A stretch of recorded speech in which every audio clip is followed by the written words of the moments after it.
This stripping away is agonizing because it requires the death of cherished illusions about yourself, but it is also the prerequisite for any authentic transformation.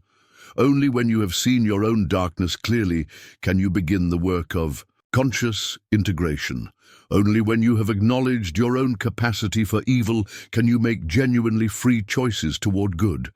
Only when you have descended into the depths of your own shadow can you begin the long journey back toward the light, not as an innocent who has never known darkness, but as one who has faced it and chosen moment by moment to serve consciousness rather than unconsciousness, integration rather than fragmentation, love rather than fear.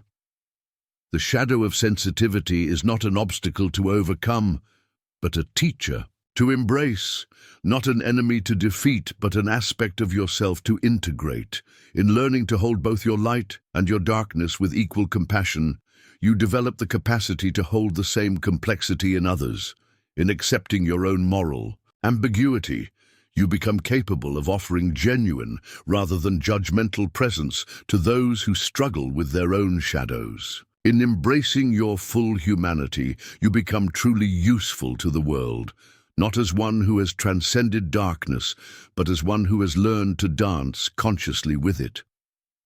In the deepest chambers of the heart lies a sacred laboratory where the raw materials of human experience are transformed through the ancient art of conscious feeling. This is not the laboratory of the mind, with its clean instruments and logical procedures, but the alchemical workshop of the soul, where chaos and order dance together in the crucible of awareness, where pain is transmuted into wisdom through the mysterious fire of conscious attention. You have arrived at this inner sanctuary, not through choice, but through necessity, driven here by the accumulated weight of all that you have felt, all that you have carried, all that you have witnessed. With your sensitive perception, the ordinary vessels of consciousness, your thoughts, your plans, your carefully constructed understanding of yourself and the world, have proven insufficient to contain the intensity of your experience. Like vessels too small for the ocean, they have cracked under the pressure, leaving you dissolved in the very feelings you once thought you could manage and control. This dissolution is not a failure, but a necessary stage in the alchemical process that the ancients called solutio, the breaking down of rigid structures so that new forms can emerge. In the language of medieval alchemy, what was solid must become liquid, what was fixed must become fluid, what was certain must dissolve into possibility.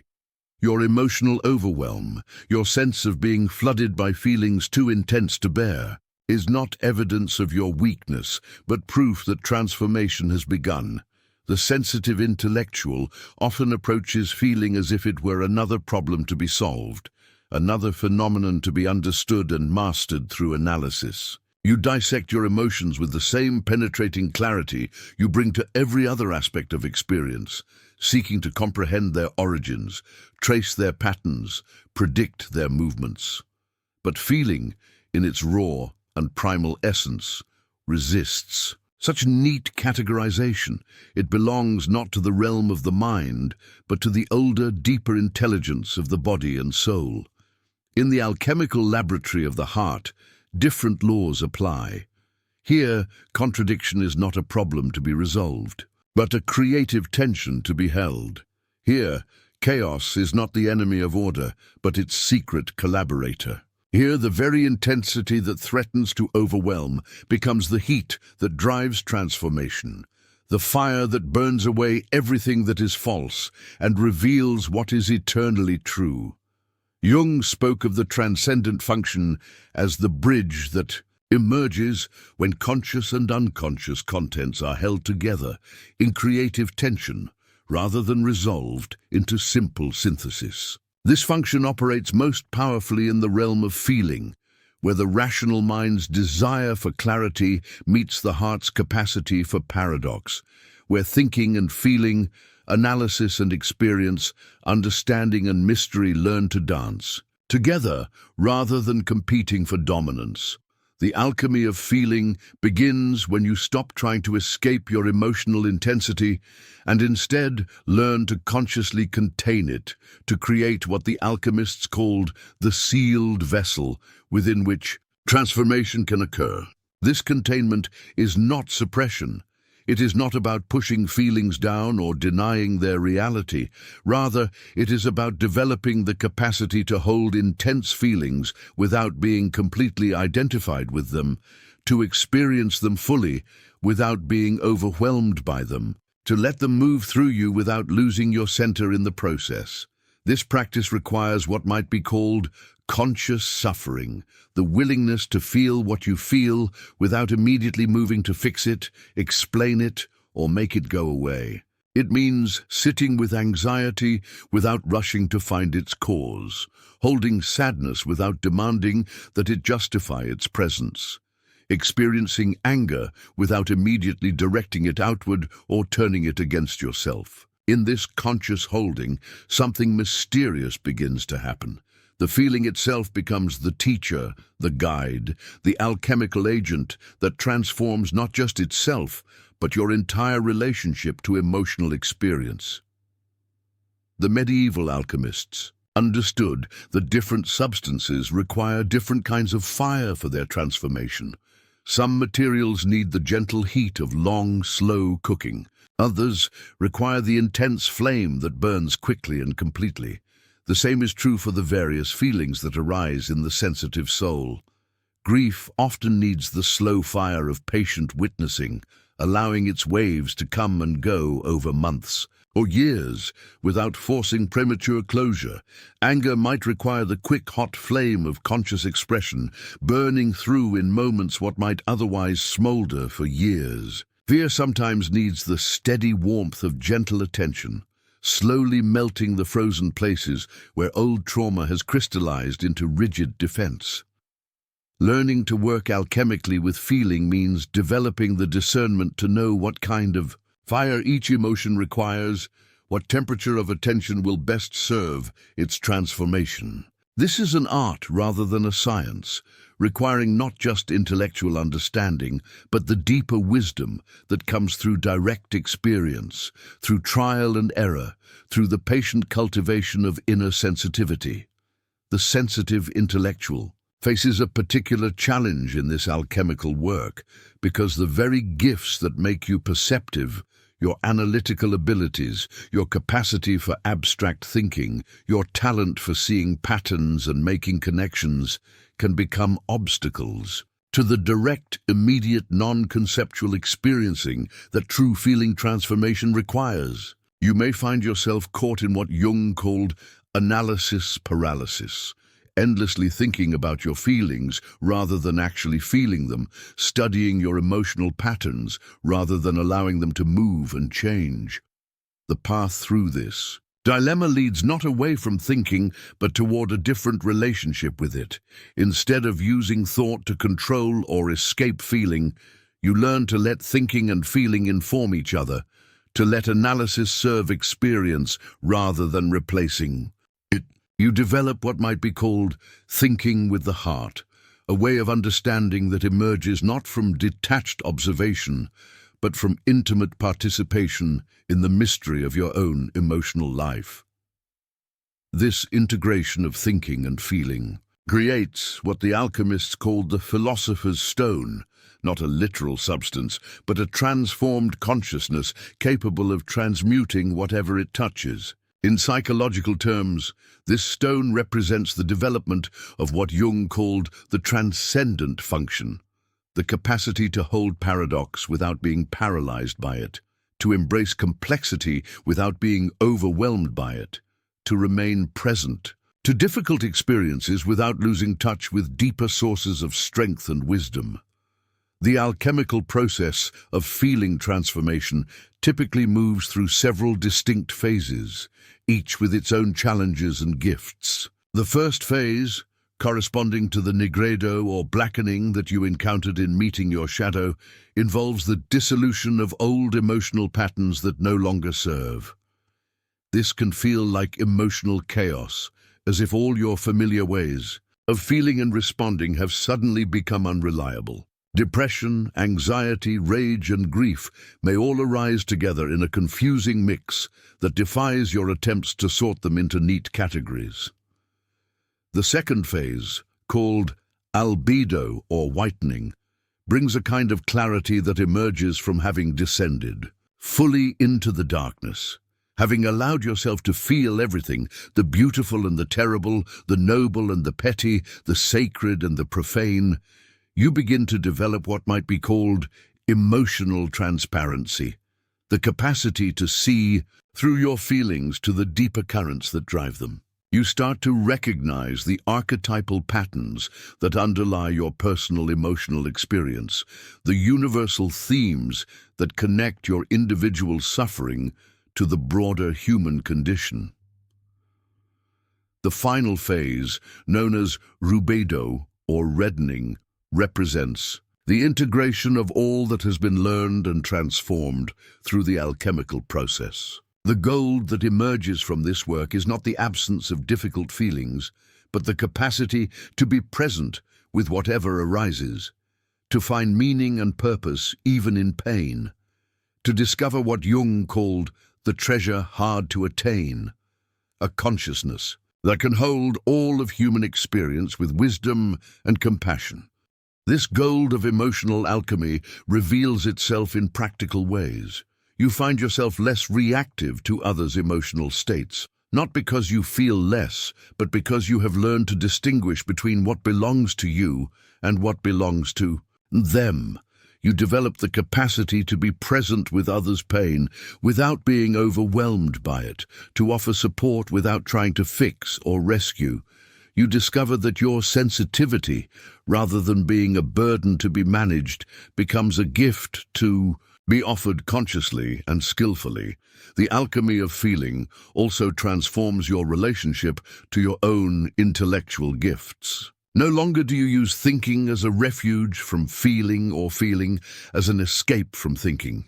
Instead, you learn to let these different ways of knowing complement and enrich each other. Your insights become grounded in lived experience rather than abstract speculation. Your emotional responses become informed by wisdom rather than driven by unconscious patterns. You develop what might be called emotional intelligence in its deepest sense, not just the ability to manage feelings, but the capacity to learn from them, to let them guide you toward greater authenticity and wholeness. The sacred laboratory of the heart operates according to principles that can seem paradoxical to the rational mind. Here, strength often emerges from acknowledged vulnerability, wisdom from accepted ignorance, healing from conscious wounding. The very feelings that seem most destructive, rage, despair, terror, shame, often carry within them the seeds of the most profound transformation. Learning to work alchemically with these difficult emotions means discovering how to extract their hidden gifts without being destroyed by their obvious dangers. This extraction requires what the mystics called conscious dying, the willingness to let old versions of yourself dissolve so that new ones can be born. Each time you fully feel and consciously integrate a difficult emotion, some part of your ego structure dies. Some attachment to who you thought you were must be released. This dying is not loss, but liberation, not ending, but transformation, not defeat, but the victory that comes from having the courage to let life change you rather than spending all your energy trying to remain the same. The laboratory work is never finished because life continues to bring new material for transformation. Each relationship, each loss, each disappointment, each moment of unexpected beauty offers fresh opportunities for alchemical work. You learn to approach these experiences not as problems to be solved, but as raw materials to be consciously transformed, not as obstacles to your peace, but as invitations to deeper wisdom and compassion.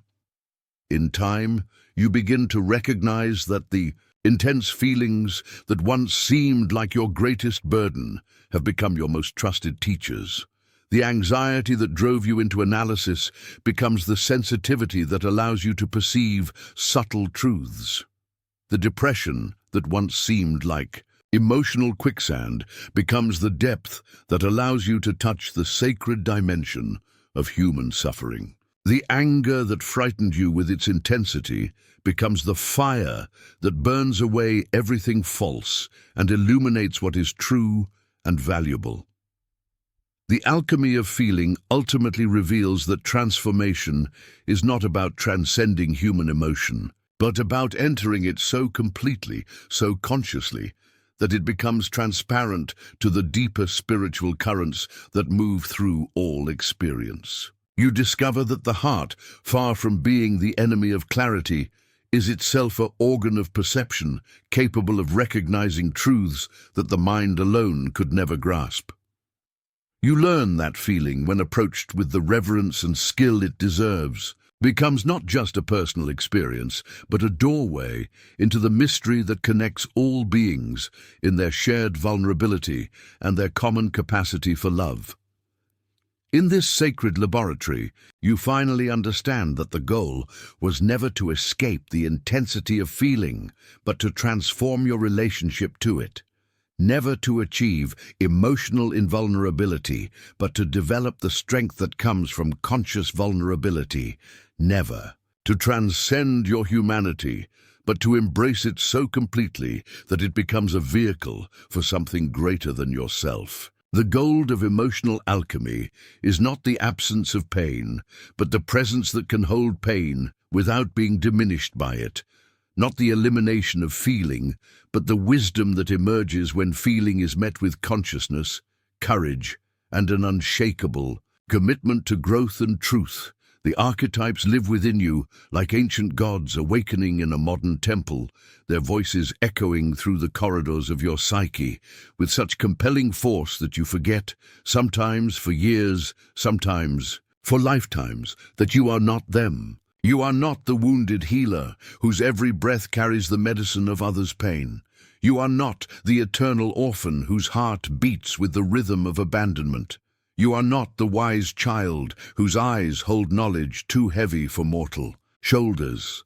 You are not the seer, whose vision pierces veils, but blinds you to your own reflection. Yet how seductive they are, these archetypal masks that feel more real than your own face. How they whisper promises of meaning, of purpose, of identity so profound that you willingly surrender your sovereignty to their ancient claims. The sensitive soul, the one who feels too much and sees too clearly, becomes the perfect vessel for their possession, not because you are weak, but because you are permeable, because your psychic boundaries are gossamer thin, because you were born with doors where others have walls. The wounded healer rises within you like smoke from burning cedar, carrying the scent of every pain you have ever witnessed, every trauma you have absorbed, every healing you have facilitated. This archetype speaks in the language of noble suffering, convincing you that your wounds are not wounds, but sacred tools, that your pain is not personal, but universal, that your healing is not for yourself, but for the world. And there is truth in this. Profound, undeniable truth that makes the possession so complete, so convincing. You learn to wear your sensitivity like armor made of thorns, each point designed to catch the suffering of others, to draw their poison into your own bloodstream, where you believe you can alchemize it into wisdom.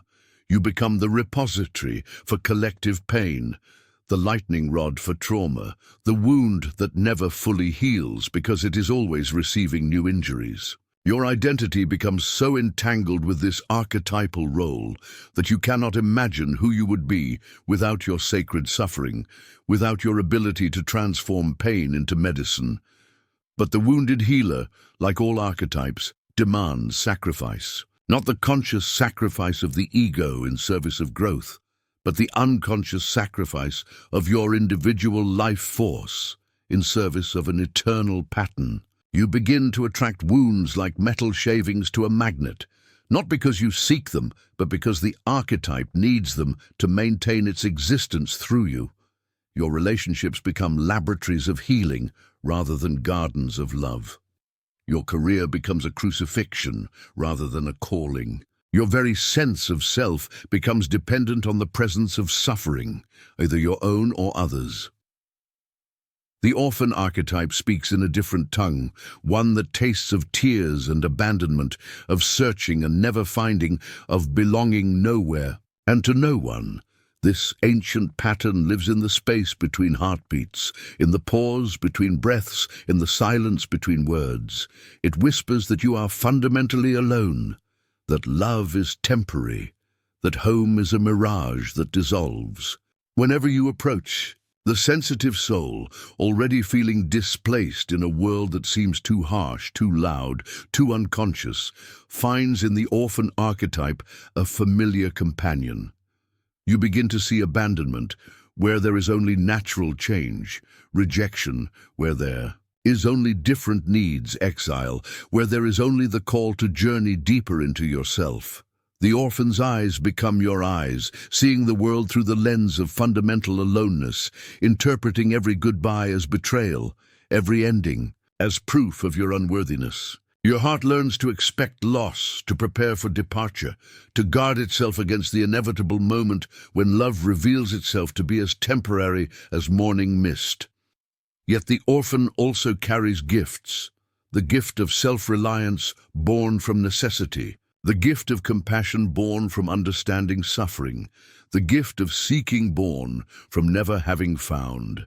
These gifts are real, but when you over-identify with the archetype, they become chains disguised as jewelry. Your self-reliance becomes isolation. Your compassion becomes self-destruction. Your seeking becomes endless wandering without the possibility of arrival. The wise child emerges from the intersection of innocence and knowing, carrying in its small hands the paradox of ancient wisdom housed in vulnerable flesh. This archetype speaks the language of truth without social conditioning, sees reality without the filters of adult protection, feels the world with the raw sensitivity of new skin. For the emotionally intense soul, the wise child offers both refuge and burden, refuge in the purity of authentic perception, burden in the responsibility of carrying knowledge that the world is not ready to receive. You learn to navigate the world with the mind of an adult and the heart of a child, feeling everything with pristine intensity while understanding the implications that others cannot see. Your insights pierce through pretense and social masks. Your questions expose the foundations that others prefer to leave unexamined. Your presence reminds people of truths they have spent years learning to forget. The world both seeks and rejects. Your wisdom both treasures and punishes your innocence. But the wise child, when it possesses rather than informs, can trap you in the eternal adolescence of the soul. You remain forever the one who sees but cannot act, who knows but cannot integrate, who feels but cannot protect yourself from the overwhelming intensity of unfiltered reality. Your wisdom becomes a wound that will not heal. Your innocence becomes a vulnerability that cannot find appropriate boundaries. Your truth-telling becomes a compulsion that serves the archetype more than your actual well-being.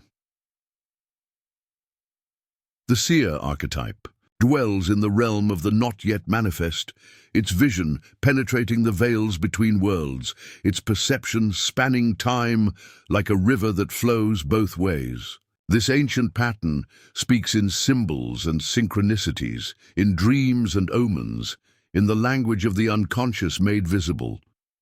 For the sensitive soul, the seer offers the intoxicating promise of meaning, of seeing beyond the surface chaos, to the underlying patterns of understanding the grand design that others cannot perceive.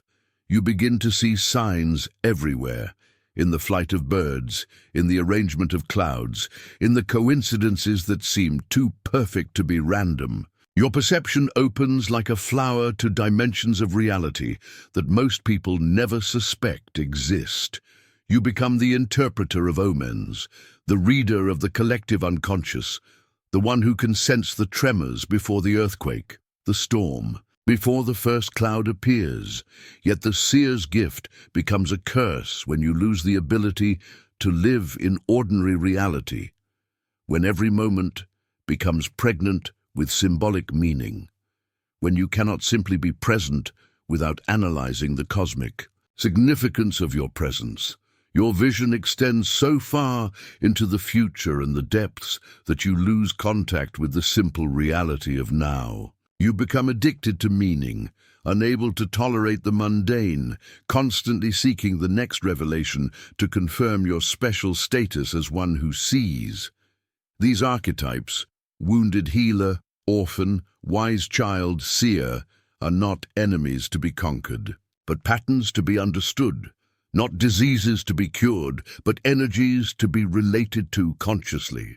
They become pathological only when you mistake them for your identity, when you allow them to possess your personality completely, when you forget that you are the one through whom they express rather than their slave. The process of disidentification is not about rejecting these powerful patterns, but about creating space between your essential self and their compelling pull. It requires the development of what Jung called the transcendent function, the ability to hold the tension between opposites without being pulled into either extreme. You must learn to honor the archetype without being consumed by it, to receive its gifts without paying the price of your individual soul. This disidentification begins with recognition, the sudden, often shocking awareness that you have been living someone else's story, wearing someone else's mask, following someone else's script. The wounded healer realizes that not every pain requires their attention, that sometimes the greatest healing comes from learning to receive rather than always giving. The orphan discovers that belonging is not something found outside, but something created from within, that home is not a place, but a state of being. The wise child learns that wisdom without boundaries is not wisdom but invasion, that innocence can be preserved without remaining defenseless. The seer understands that meaning is not always necessary, that sometimes the most profound truth is found in meaningless moments. The myths offer us maps for this journey of disidentification, stories that show us how to dance with archetypal energies without being devoured by them. Chiron, the wounded centaur, teaches us that the wounded healer must eventually heal their own deepest wound to complete their journey. Odysseus shows the orphan that the path home is also the path of self-discovery, that every exile contains the possibility of return. The child heroes of fairy tales demonstrate that wisdom and innocence can coexist when supported by appropriate allies and protections. The seers and prophets of ancient stories reveal that true vision serves life, not just insight. That prophecy, without compassion, becomes mere intellectual tyranny. The key to working with these archetypal energies lies in what Jung called the process of individuation, the lifelong journey of becoming who you actually are, rather than who the archetypes want you to be. This process requires tremendous courage because it means disappointing the archetype, refusing its demands for complete possession, insisting on your right to exist as an individual rather than as a perfect example of an eternal pattern. You must learn to say no to the wounded healer when it demands that you sacrifice your health for others' healing. You must learn to say yes to connection when the orphan insists that love is impossible. You must learn to claim your adult power when the wise child wants to remain forever in the realm of potential rather than manifestation. You must learn to live in the present when the seer becomes addicted to the drama of revelation. This is not easy work. The archetypes do not release their hold willingly. They will whisper that without them you are nothing, that your identity depends on their continued possession, that your gifts will disappear if you refuse their demands. They will create crises that seem to require their particular medicine, relationships that seem to need their specific dysfunction, circumstances that appear to validate their eternal relevance.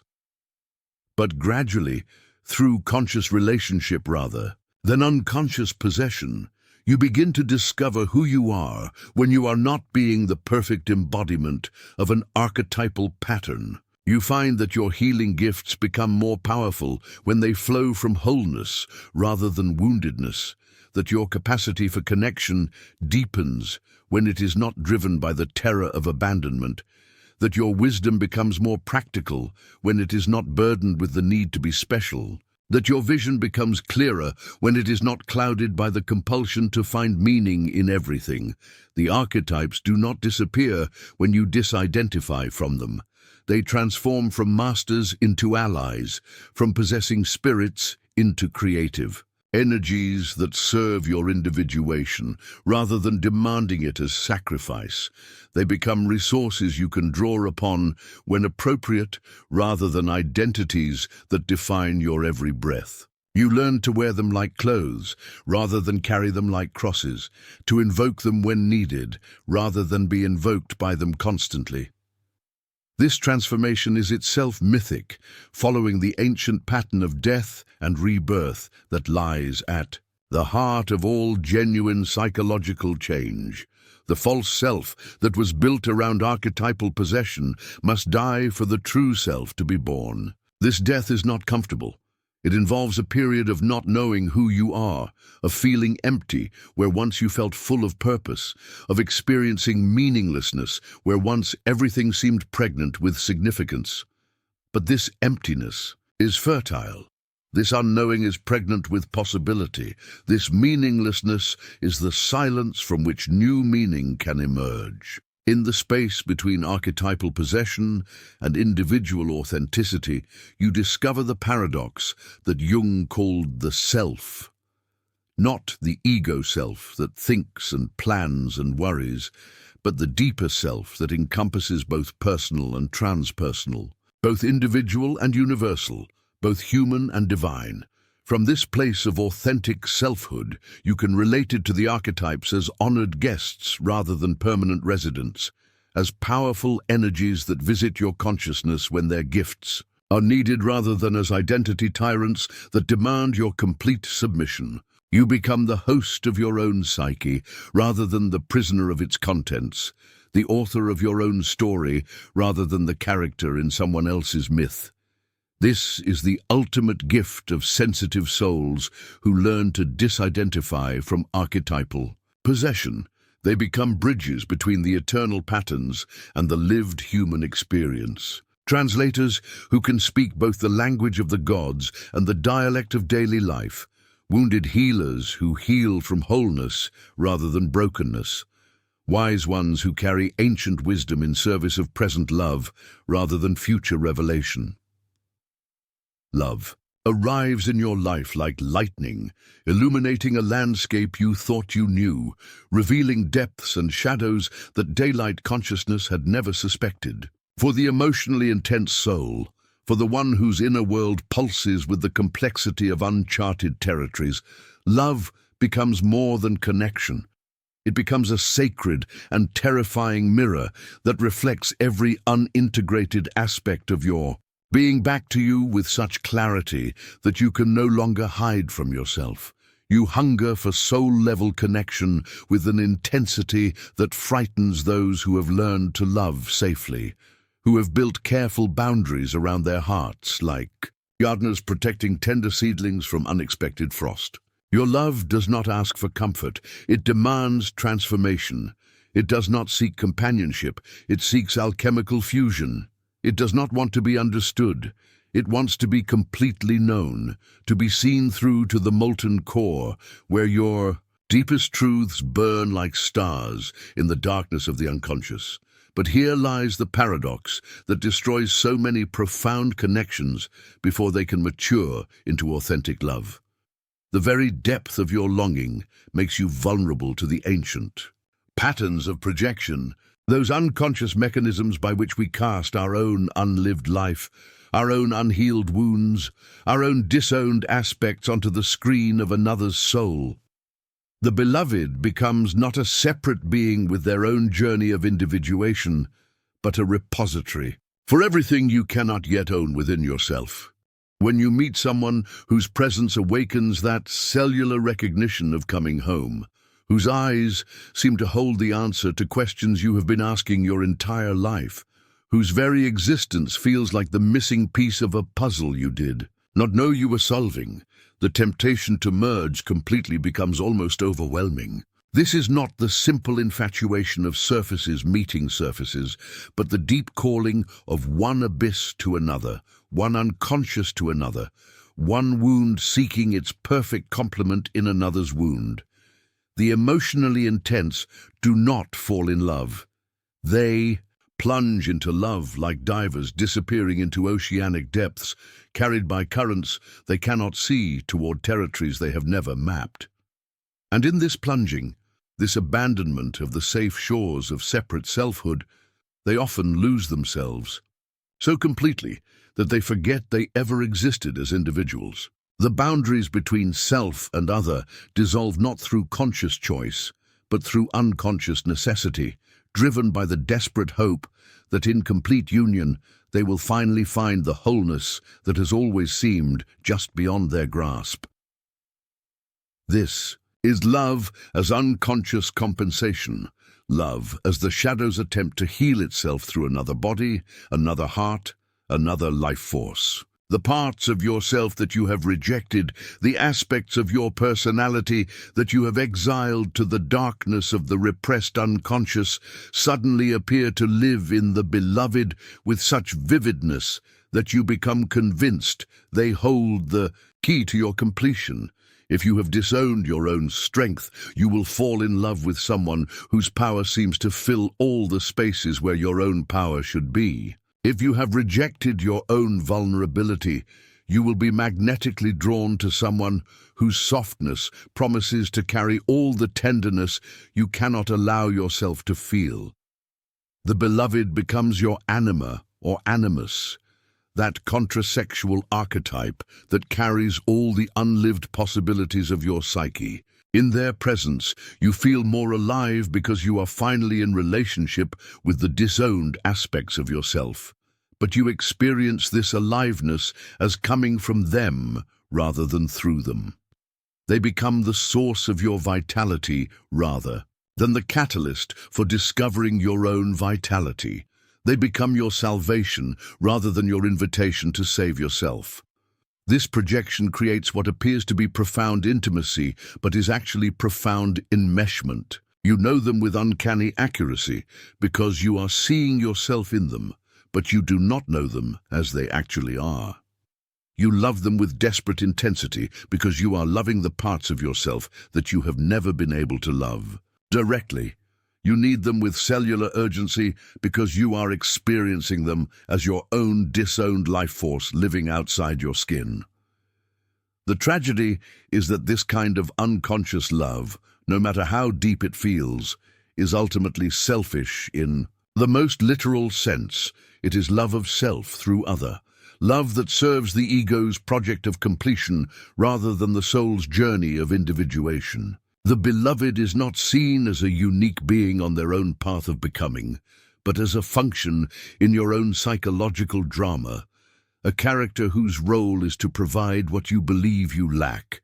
And so the beloved becomes a prisoner of your projections, trapped in a cell made of your own unlived life. They can never be themselves in your presence because you need them to be the repository for everything you cannot yet embody. When they inevitably reveal aspects of themselves that do not match your projected fantasies, when they show you their own shadows and neuroses and human limitations, you experience this not as their authentic self emerging, but as betrayal, as the failure of love itself. The idealization that marks the beginning of unconscious love inevitably transforms into its opposite through the psychological law that Jung called Enantiodromia, the tendency of psychological extremes to flip into their opposites when pushed too far.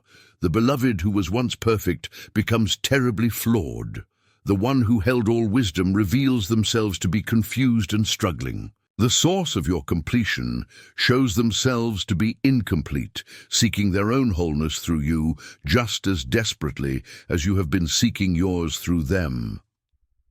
This is when unconscious love reveals its true nature as mutual possession rather than mutual liberation. Both lovers become trapped in a cycle of projection and disillusionment, each trying to force the other to carry their disowned psychological contents, each feeling betrayed when the other insists on being human rather than archetypal. The relationship becomes a battleground where two unconscious beings struggle to make each other into what they need rather than love what they are. The pain of this kind of love is excruciating precisely because it touches such deep places in the psyche. When unconscious love collapses, you do not simply lose a partner, you lose access to the parts of yourself that you were experiencing through them. The vitality that seemed to come from their presence disappears, leaving you feeling more empty and incomplete than you did before love arrived. The aliveness that you attributed to their love reveals itself to have been your own life force, projected outward and then lost when the projection could no longer be maintained. But this heartbreak, devastating as it feels, carries within it the seed of genuine transformation. The collapse of unconscious love is actually the invitation to conscious love, the call to retrieve your projections and discover within yourself the qualities you have been seeking in another. The beloved, who seemed to hold your completion, was actually showing you what completion could look like if you were willing to do the inner work of integration. True love, what Jung would call individuated love, begins with the radical recognition that you are complete without the other, that your wholeness is not dependent on anyone else's presence or absence. This is not the cold completeness of the defended ego that needs no one, but the warm completeness of the integrated self that needs no one to be itself, but chooses connection as an expression of its fullness rather than a compensation for its emptiness. When you love from this place of inner integration, the beloved is finally free to be themselves rather than to be your psychological completion. You can see them clearly because you are not looking at them through the lens of your own needs and wounds. You can love them authentically because you are not loving the parts of yourself that you see reflected in them. You can connect deeply because you are meeting them as two whole beings choosing to share their wholeness rather than two half beings trying to create wholeness through merger. This kind of conscious love does not diminish intensity, it transforms it. Instead of the intensity of desperate need, it carries the intensity of conscious choice. Instead of the intensity of unconscious merger, it holds the intensity of two individuated beings recognizing each other across the sacred space of their separate wholeness. Instead of the intensity of projection, it contains the intensity of actually seeing another soul in all its unique complexity and mystery. The path from unconscious to conscious love is the path of shadow integration, of anima and animus work, of the gradual reclaiming of all the disowned aspects of yourself that you have been seeking to find or heal through relationship. It requires the courage to face the parts of yourself that you have rejected, to own the qualities you have projected onto others, to become conscious of the ways you have used love as an escape from the difficult work of self-acceptance. This integration happens through the crucible of relationship itself. Every trigger your beloved provides becomes an opportunity to discover what within you is being triggered. Every disappointment becomes a chance to see where you have been asking them to carry something that belongs to you. Every conflict becomes a mirror showing you the internal conflicts you have not yet resolved. Every moment of feeling unloved becomes an invitation to examine how you have been withholding love from yourself. The emotionally intense soul, once committed to this path of conscious loving, discovers that their very intensity becomes a gift, rather than a burden. Their capacity to feel deeply allows them to love deeply. Their ability to see beneath surfaces allows them to appreciate the profound mystery of another being. Their hunger for authentic connection creates space for intimacy that is both passionate and sustainable, both transformative and respectful of boundaries. But this transformation requires the willingness to love with open hands rather than grasping fists, to see the beloved as a unique expression of the divine rather than as the answer to your personal prayers. It demands that you become fascinated by their individuation process rather than threatened by it, that you support their journey toward wholeness even when it leads them in directions that do not serve your ego's agenda. Conscious love is love that serves individuation, both your own and your beloved's. It recognizes that the highest form of love is not merger but meeting, not completion but celebration, not possession but profound appreciation.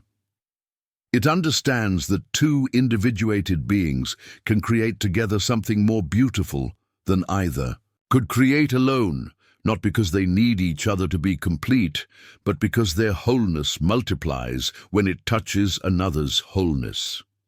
The mirror of love, when approached consciously, reflects not your wounds seeking healing, but your wholeness-seeking expression. It shows you not what you lack, but what you are capable of becoming. It reveals not your neediness, but your capacity for generosity, not your emptiness, but your ability to overflow with life force that seeks to bless rather than to consume. This is the love that the individuated soul both offers and receives. Love that enhances rather than completes, love that witnesses rather than projects, love that celebrates the beloved's journey toward their own authentic self rather than trying to detour them toward your vision of who they should be. It is love fierce enough to hold space for growth, patient enough to allow the slow unfolding of authenticity, and wise enough to know that the greatest gift you can give another is your own wholeness freely chosen and consciously lived. There is a weight that lives within you, dear soul, that others do not carry. It moves through your days like a faithful shadow, neither wholly dark nor wholly light, but something altogether more complex, a presence that speaks in the language of depth, in the vocabulary of what Jung called the soul's authentic sorrow. This is not the clinical depression that medical texts describe, not the pathology that seeks cure through chemistry alone. No, this is something far more ancient, far more sacred. This is the melancholy that comes with having eyes that see too much, a heart that feels too deeply, a mind that questions what others accept without thought. You have always known you were different, haven't you? Even as a child, when laughter came easily to others, you found yourself pausing at the edge of joy, sensing something beneath the surface that no one else seemed to notice. The weight was there even then, not heavy enough to crush, but persistent enough to remind you that you carried something precious and burdensome. It was the weight of awareness, the gravitational pull of a consciousness that could not content itself with the shallow waters where most minds choose to swim. This melancholy of yours is not a flaw to be corrected, not a shadow to be banished into the bright falseness of perpetual optimism. It is, instead, the mark of what Jung understood as the individuated soul, the psyche that has descended into its own depths and emerged carrying the pearl of authentic experience. Your sadness is not emptiness, it is fullness to the point of overflow. It is the soul's recognition of the gap between what is and what could be, between the world as it presents itself and the world as your deeper vision perceives it should be. Listen carefully to this melancholy, for it speaks in whispers that the noisy world cannot hear. It tells you that you are homesick for a place you have never been, longing for a completeness that this fractured existence can only hint at. This is the existential sorrow that philosophers and mystics have carried across centuries, the recognition that to be fully awake is to be perpetually aware of what is missing, what is broken, what cries out for healing in both yourself and the world around you. Your intelligence amplifies this gift, doesn't it? The sharper your mind, the more clearly you see the contradictions, the hypocrisies, the unnecessary suffering that others navigate with blessed unconsciousness. Your sensitivity acts like a membrane so thin that the pain of others seeps through as if it were your own. You feel the weight of collective sorrow, the grief of a species that has forgotten its connection to the sacred, the ache of souls wandering in exile from their own deeper nature. But here is what the world does not understand about your melancholy. It is not weakness, but a form of strength so profound that it frightens those who have armored themselves against feeling. Your sadness is the price of refusing to live in the shallow end of experience. It is the cost of maintaining an open heart in a world that rewards emotional numbness, of preserving wonder in an age that worships cynicism, of holding space for mystery in a time that demands simple answers. Jung spoke of Enantiodromia, the principle by which everything eventually turns into its opposite. What if your melancholy, so often mistaken for despair, is actually the seedbed of the deepest joy? What if this weight you carry is not burden, but ballast, keeping you grounded in truth when others are blown about by every passing wind of fashion and opinion? What if your existential sorrow is the very thing that makes you capable of recognizing authentic beauty when it appears, of appreciating genuine connection when it offers itself, of creating meaning in a world that often seems determined to drain all significance from existence?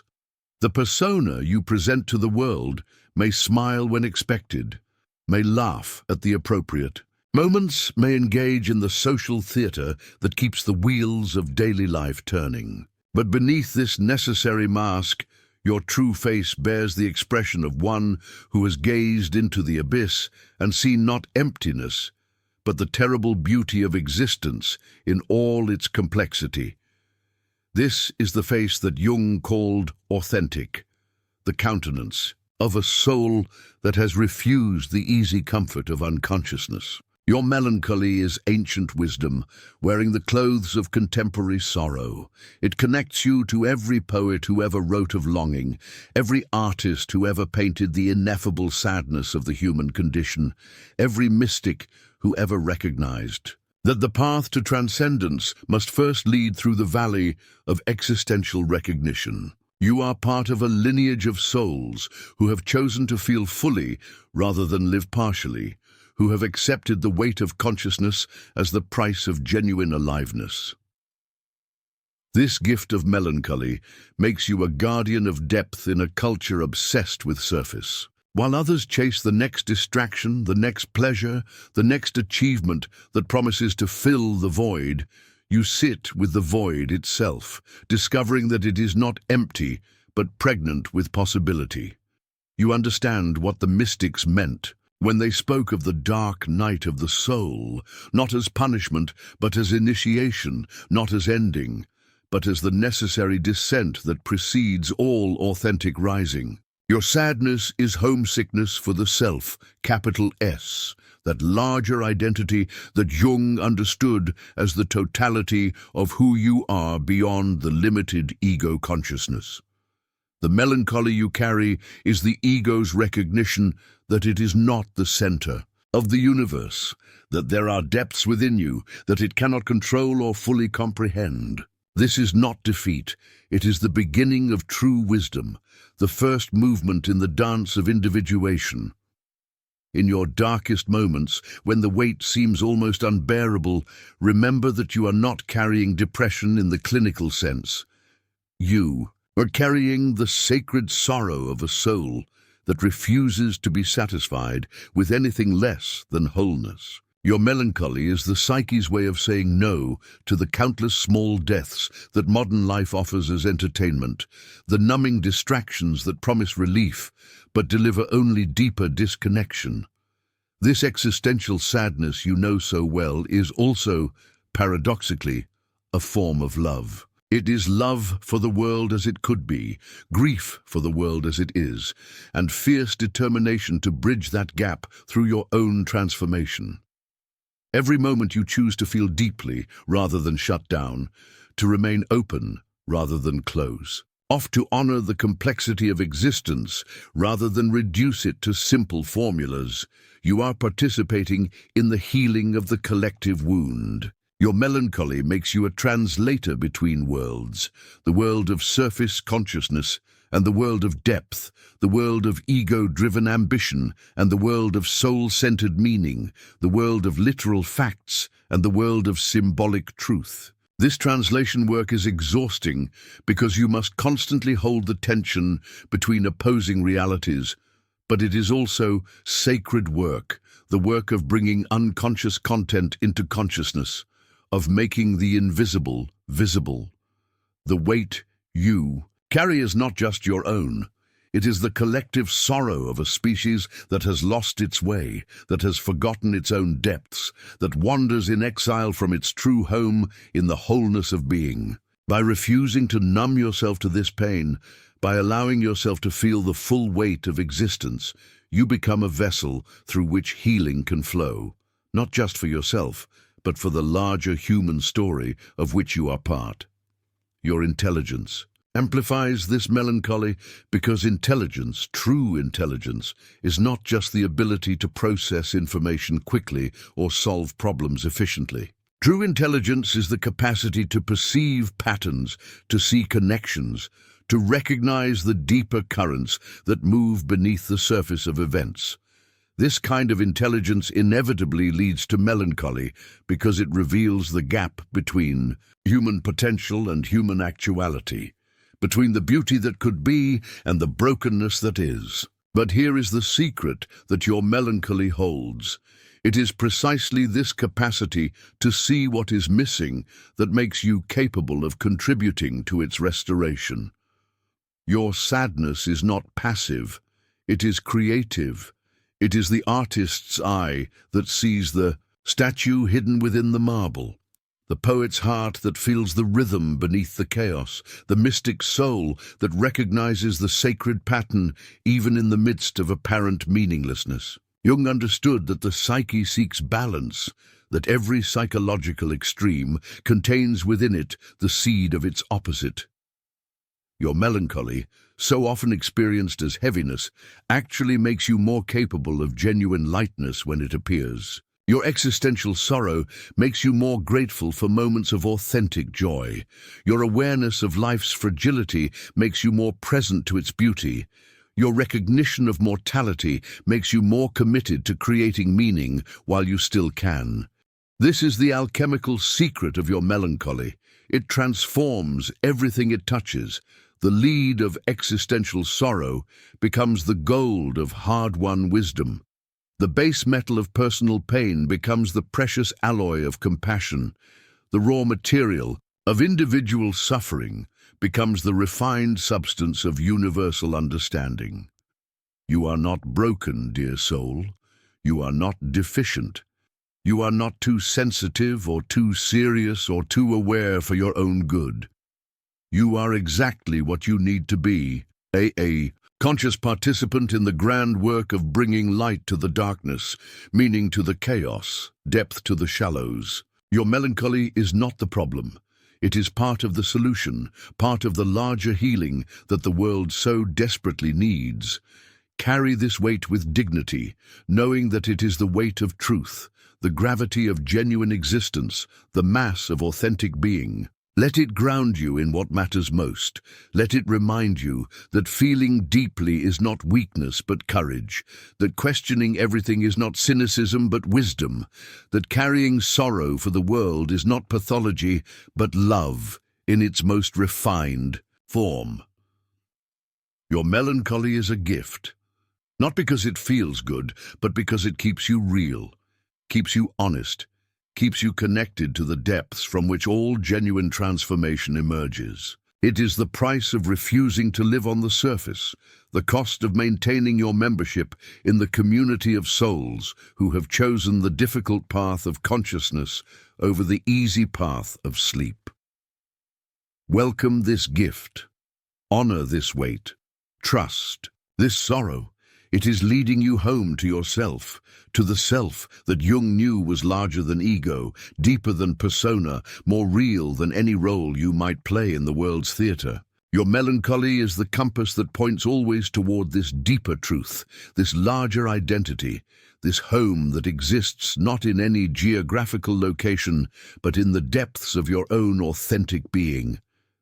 There comes a moment in every soul's journey when the world becomes too much, not in its cruelty, though that exists, but in its sheer, overwhelming presence. The sensitive heart, already stretched thin by feeling too deeply, by absorbing the unspoken sorrows of strangers, by carrying the weight of collective unconscious currents, must retreat. This is not the retreat of the coward, nor the withdrawal of the defeated. This is the sacred withdrawal of the hermit, who understands that some transformations can only occur in the crucible of solitude.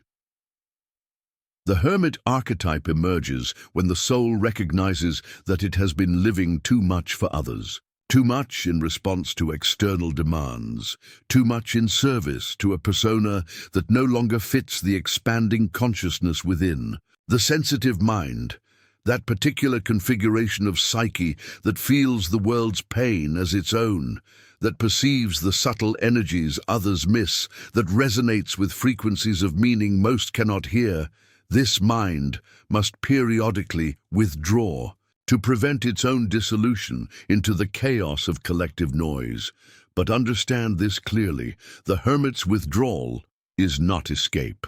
It is strategy. It is wisdom.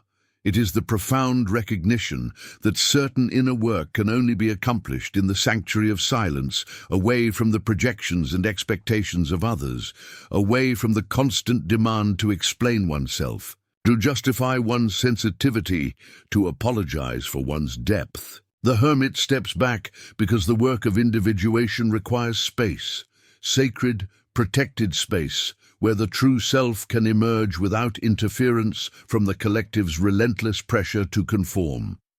In the mythology of Tarot, the hermit stands alone on a mountain peak, lantern raised high, illuminating the path for others even as he walks his own solitary way. This image speaks to a profound psychological truth, that sometimes we must climb our own mountains of consciousness before we can offer genuine guidance to others. The light the hermit carries is not the borrowed flame of social convention or inherited wisdom. It is the fire kindled in the depths of personal experience, forged in the crucible of solitary contemplation. The sensitive soul knows this fire intimately. It knows the burn of insights that come only in silence, the flame of understanding that ignites when we stop performing our lives for others and begin living them authentically. This is the fire that burns away false identities, that consumes the personas we've constructed to please a world that never quite understood us anyway.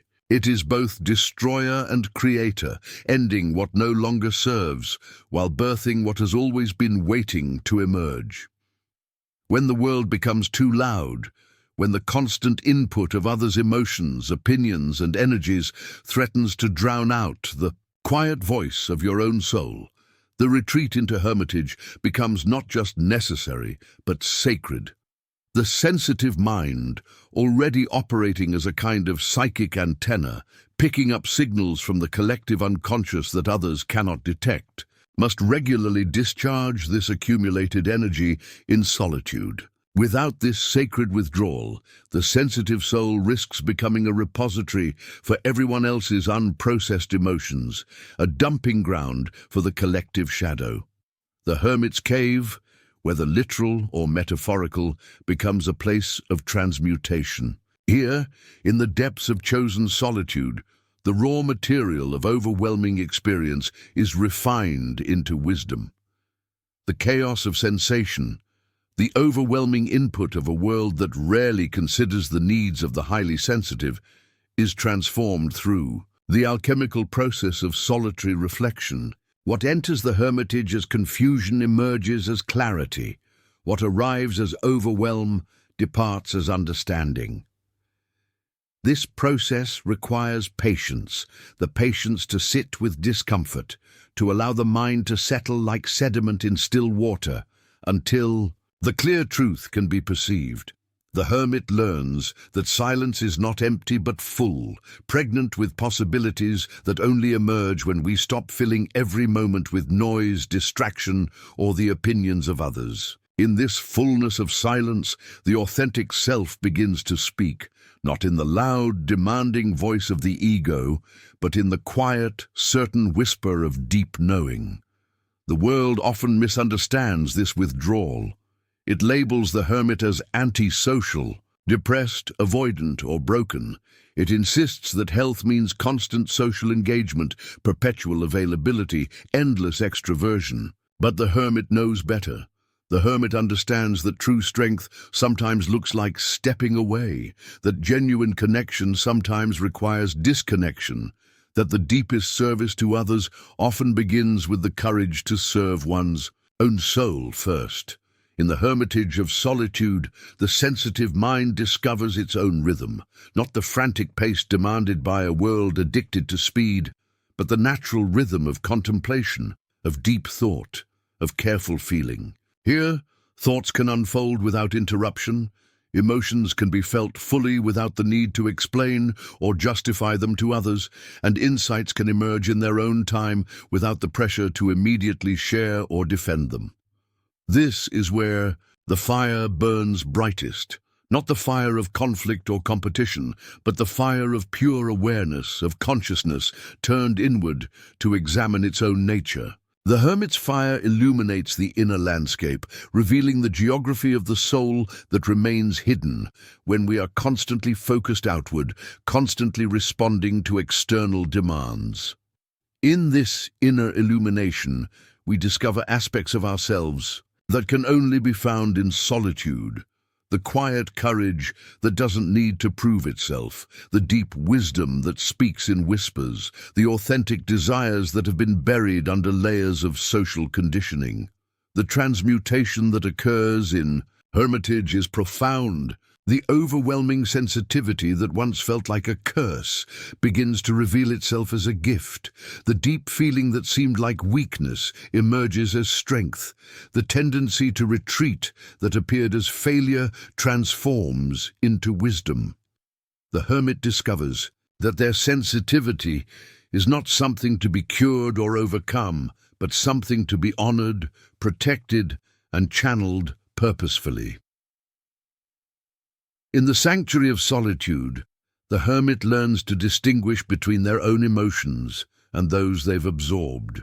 From others, they develop what Jung called the transcendent function, the ability to hold paradox, to sit comfortably with uncertainty, to find meaning in contradiction. They learn that their retreat from the world is actually a deeper engagement with reality, stripping away the superficial to encounter what is essentially true. The fire that burns in the hermit's cave is also the fire of creativity. Here, away from the constant input and demands of others, the soul can finally speak its own language.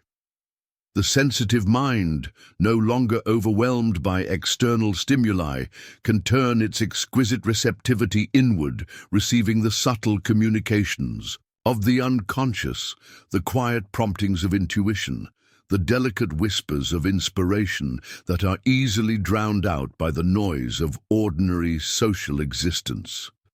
This creative fire burns away what is false and kindles what is authentic. In the hermitage, the sensitive soul stops trying to be what others expect and begins to discover what it actually is. The persona, that carefully constructed mask designed to fit into social expectations, begins to dissolve, revealing the face that was always there beneath the surface, the face that could only be discovered in the mirror of solitude. The hermit's journey is not a destination, but a rhythm, a natural cycle of withdrawal and return, solitude and engagement, retreat and emergence. The sensitive soul learns to honor this rhythm, to recognize when the well of inner resources needs replenishing, when the psychic batteries require recharging through solitude. This is not selfishness, but self-care of the deepest kind, the care that enables genuine service to others. When the hermit finally emerges from solitude, and emergence is always part of the cycle, they bring something precious back to the world. They bring the fire they've tended in silence, the insights they've gathered in retreat, the strength they've cultivated in aloneness. They return not as escapists returning defeated, but as warriors returning victorious from an inner battle, as alchemists returning with gold transmuted from the base metal of overwhelming experience.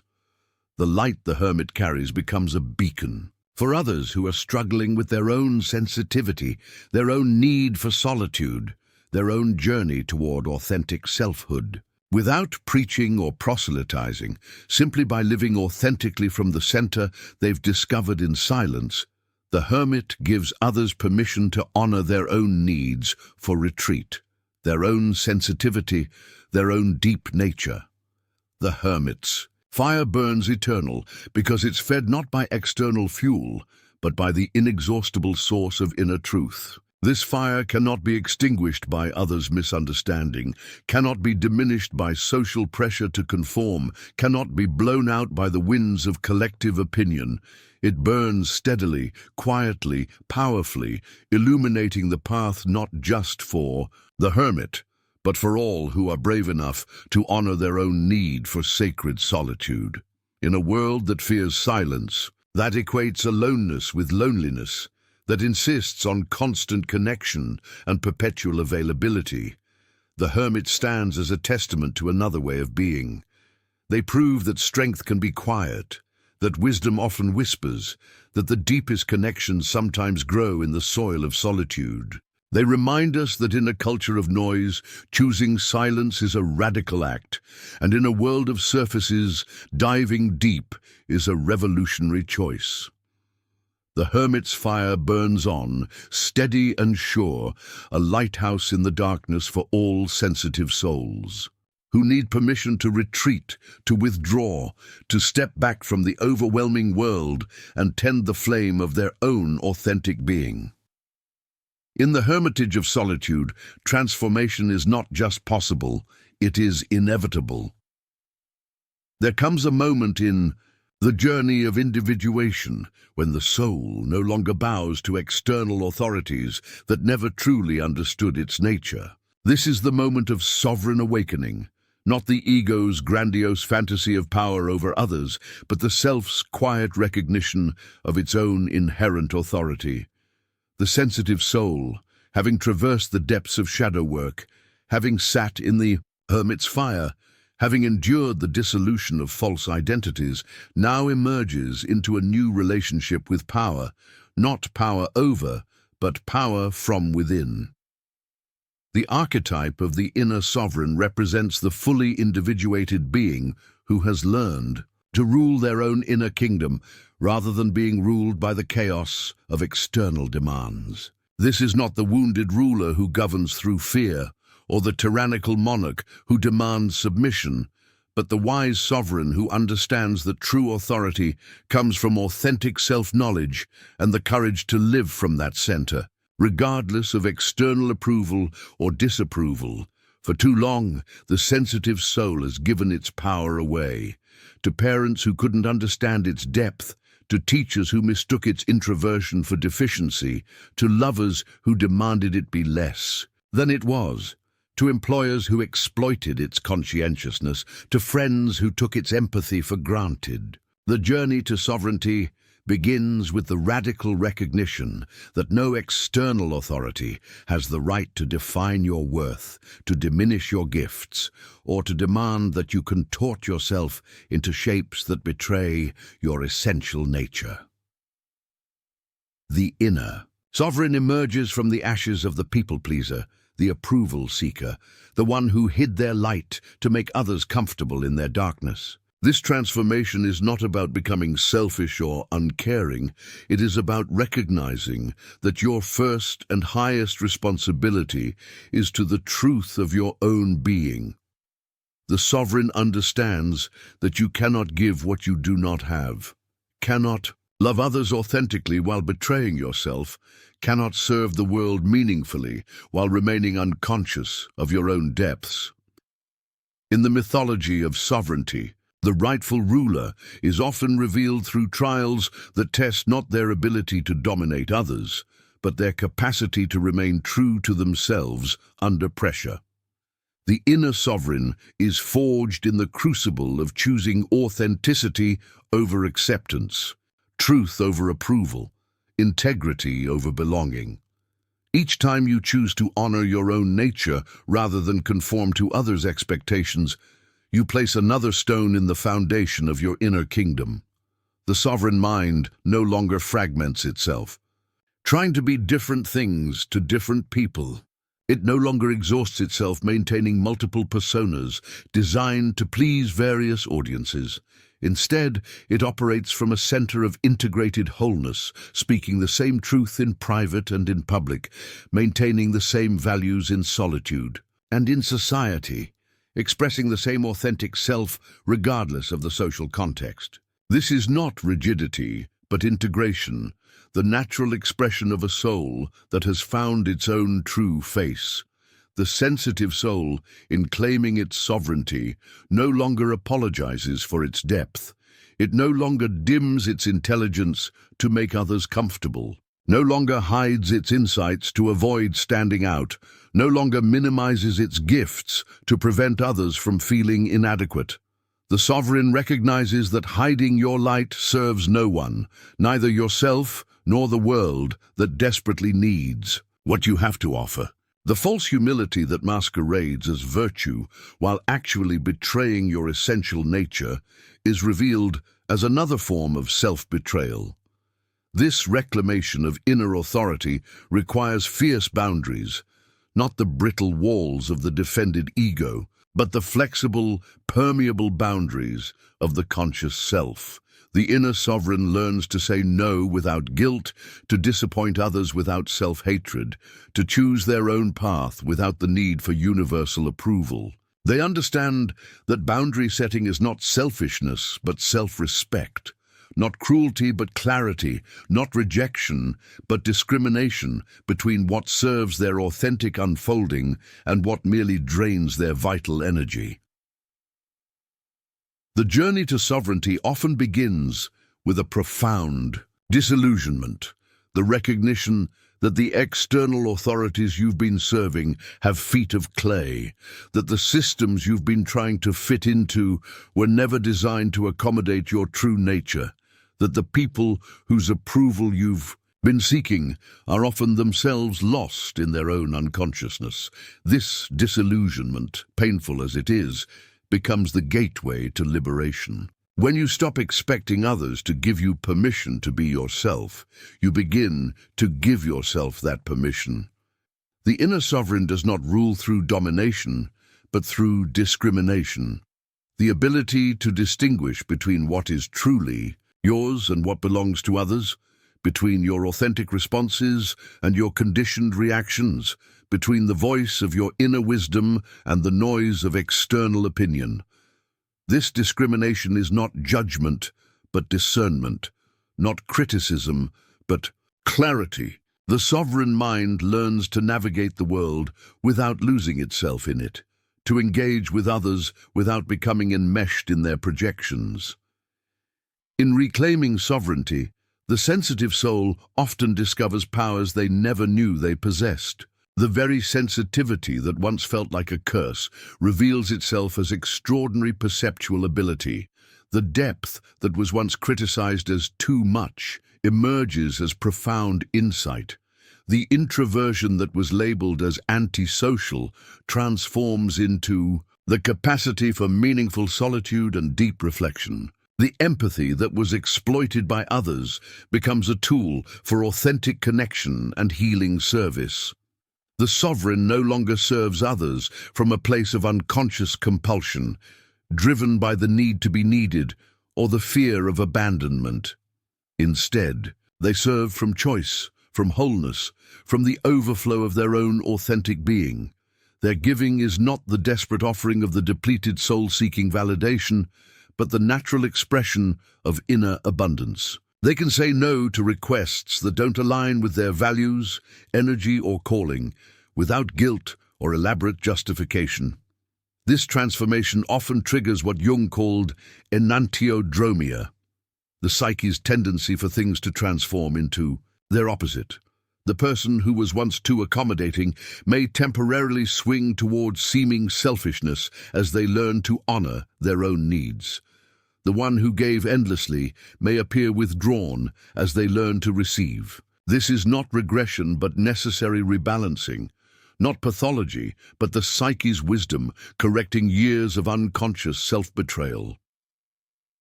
The inner sovereign understands that true strength is not the ability to endure endless suffering in silence, but the wisdom to know when to fight and when to withdraw, when to speak and when to remain silent, when to give and when to receive. They recognize that martyrdom is not nobility, but unconsciousness, that self-sacrifice without self-awareness is not love, but dysfunction, that saving others while losing yourself is not heroism, but tragedy.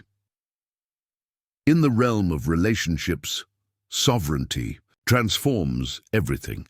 The sovereign no longer enters relationships from neediness, but from wholeness, not seeking completion in another, but offering their own completeness to the dance of intimacy.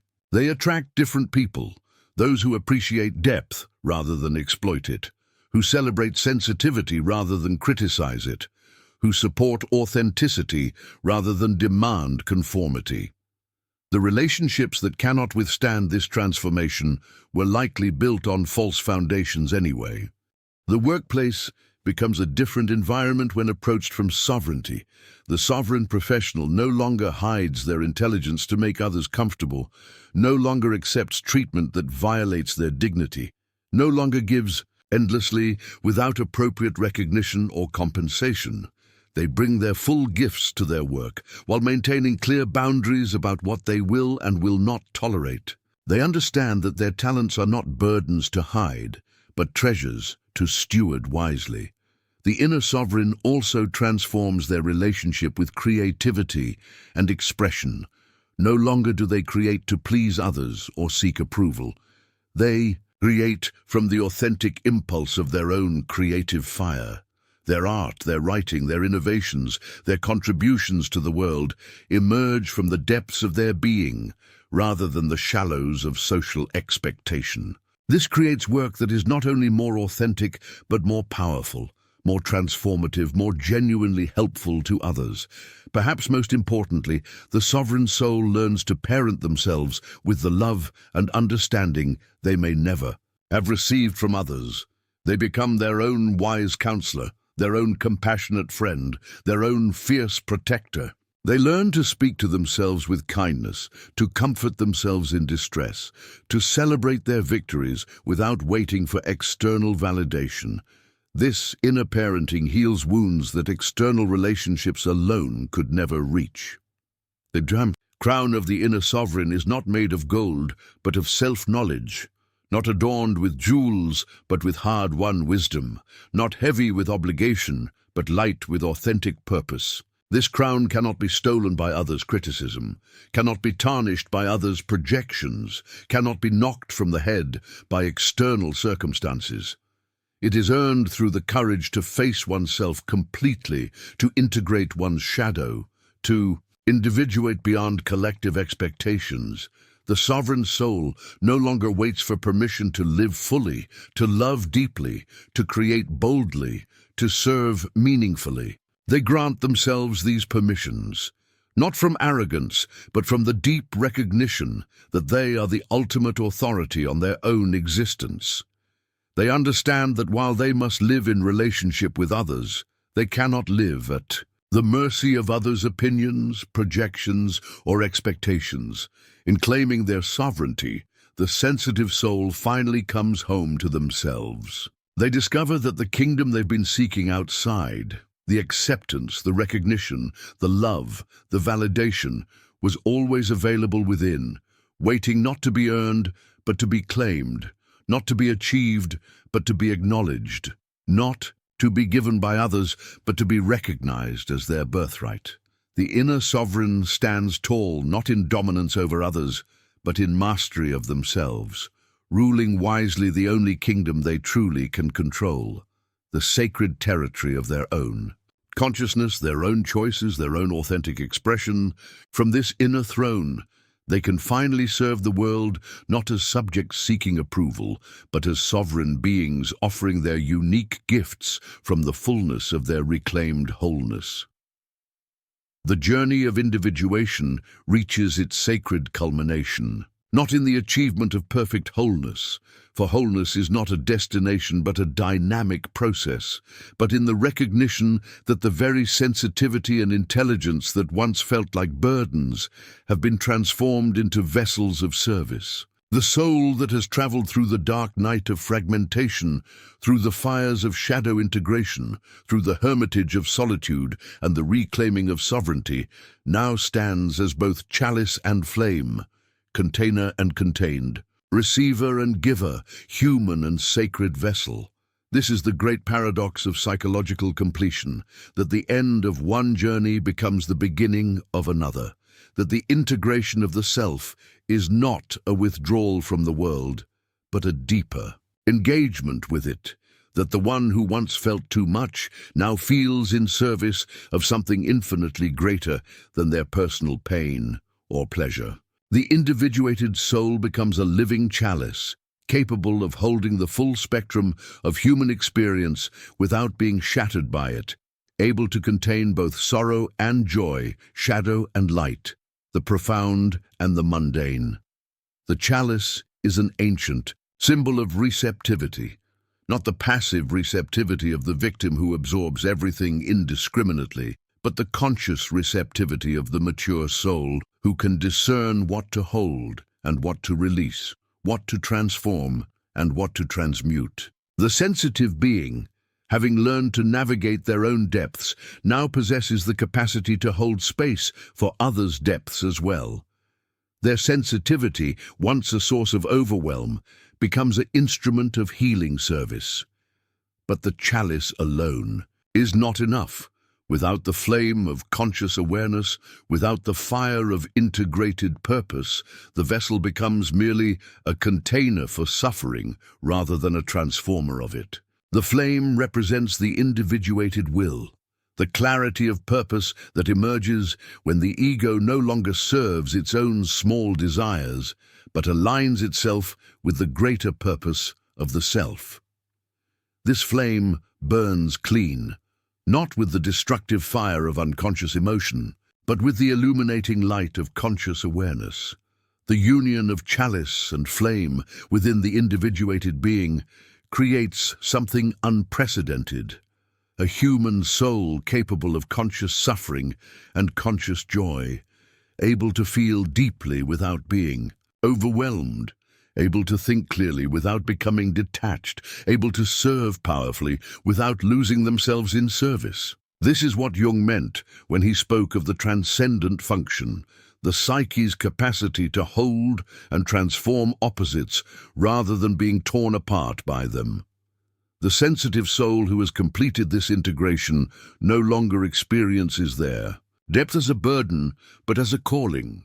They understand that their capacity to feel the world's pain is matched by their ability to transform that pain through conscious awareness. Their intelligence is no longer a source of isolation, but a tool for connection.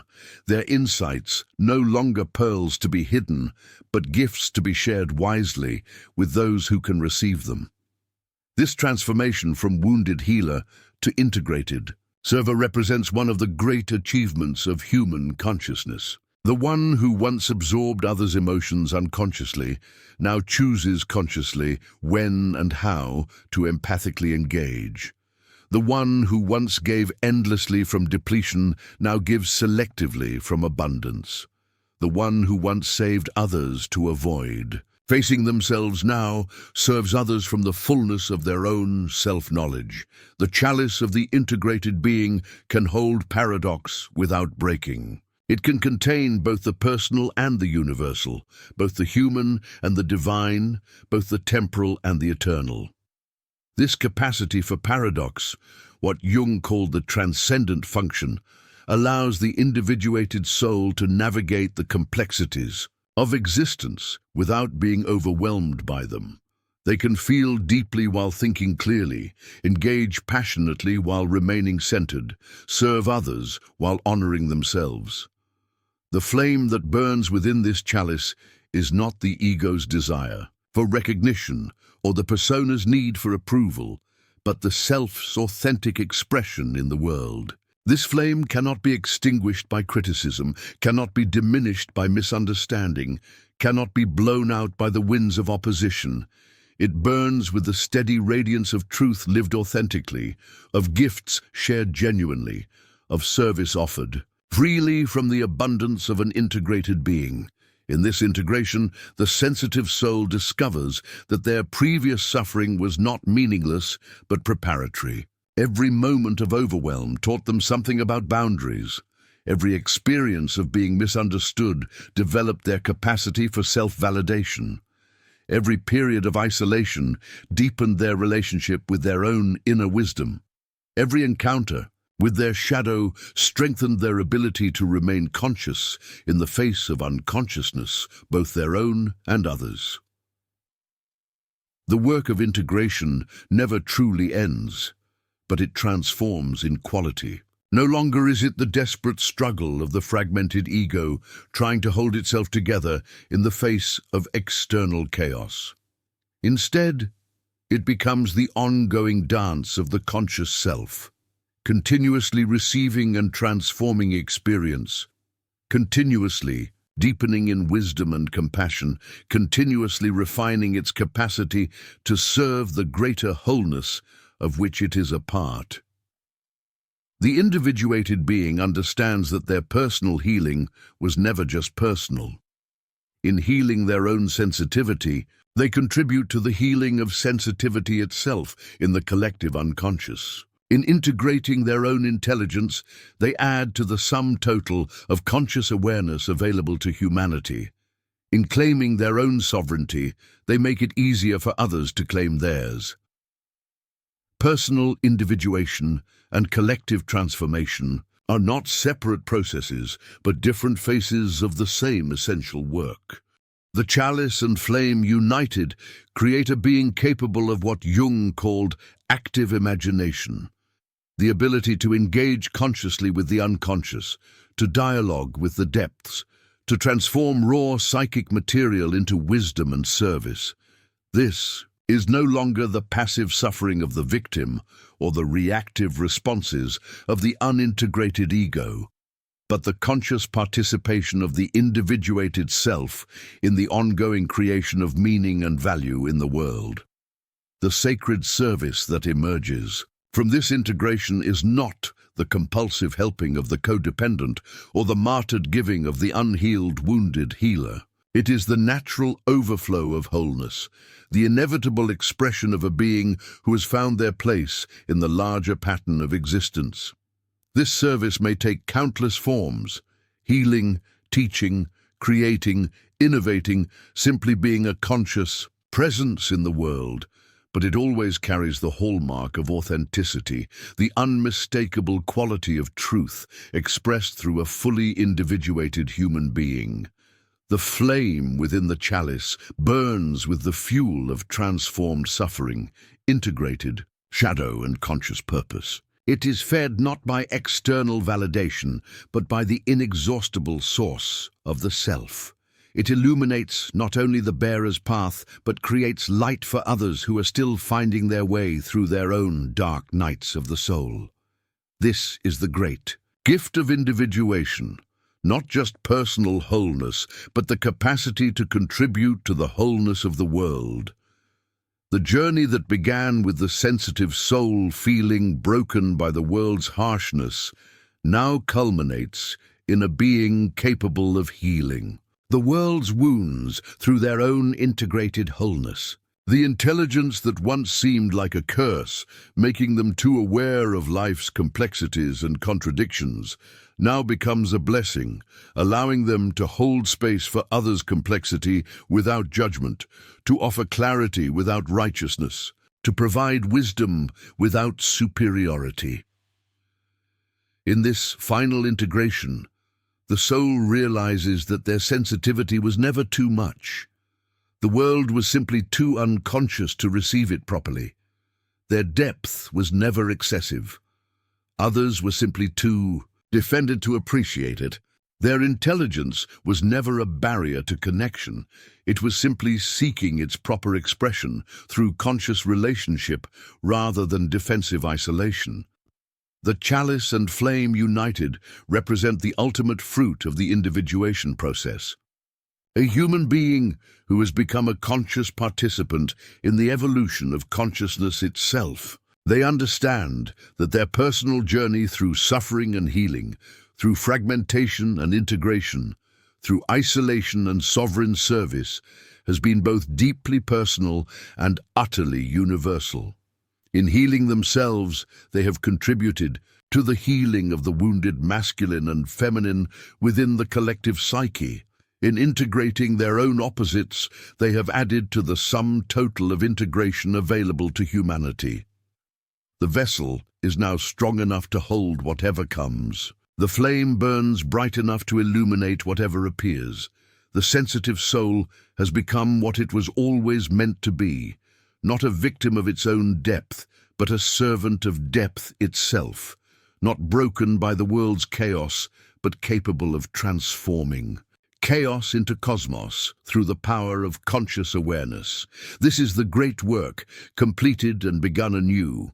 The transformation of the wounded healer into the integrated server, the evolution of personal pain into transpersonal purpose, the alchemy of turning the lead of suffering into the gold of wisdom and service. The chalice holds strong, the flame burns clean, the work continues, not as struggle but as sacred play, not as burden but as blessing, not as curse but as calling. In the end, individuation reveals itself not as self-improvement, but as self-transcendence, not the improvement of the ego, but the emergence of the self, not the perfection of the personal, but the alignment with the transpersonal. The sensitive soul has come home not to a place of comfort, but to a place of purpose, not to an end of growth, but to a new beginning of service, not to the conclusion of their journey, but to the recognition that their journey has been preparing them all along to become vessels through which consciousness itself can express its endless creativity and compassion in the world. YouTube video description. What if your sensitivity isn't a flaw, but a sacred initiation? In this profoundly immersive exploration of Carl Jung's psychology, we unravel the silent suffering of the emotionally intelligent, the ones who feel everything too deeply, see too much, and can't unknow what they know, through the lens of Jungian concepts like individuation, persona, Enantiodromia, and the sacred wound. This video journeys into the soul of the overperceiver, the ancient child in the modern world. Jung taught that our greatest pain often marks the beginning of transformation. For the sensitive intellectual, the agony is existential, a quiet ache born of lucidity, a wound not inflicted, but revealed. This is the call to descend, not into despair, but into meaning, into the unconscious, into myth. What begins as depression or alienation is, in truth, a rite of passage, the nigredo, the breakdown of illusion, the stirring of the self beneath the ruins of performance. This is not a video about pathology. It is a mirror for those who cannot live on the surface, a meditation for those whose minds are too awake and whose hearts never learn to numb. If you see yourself in these words, you are not broken, you are becoming. Share in the comments. Where in your journey are you right now? Your insight may be the mirror someone else needs. Carl Jung. Some shadow work. Individuation. Jungian psychology. Sacred wound. Depth psychology. Emotional intelligence. Persona and self. Enantiodromia. Sensitive soul.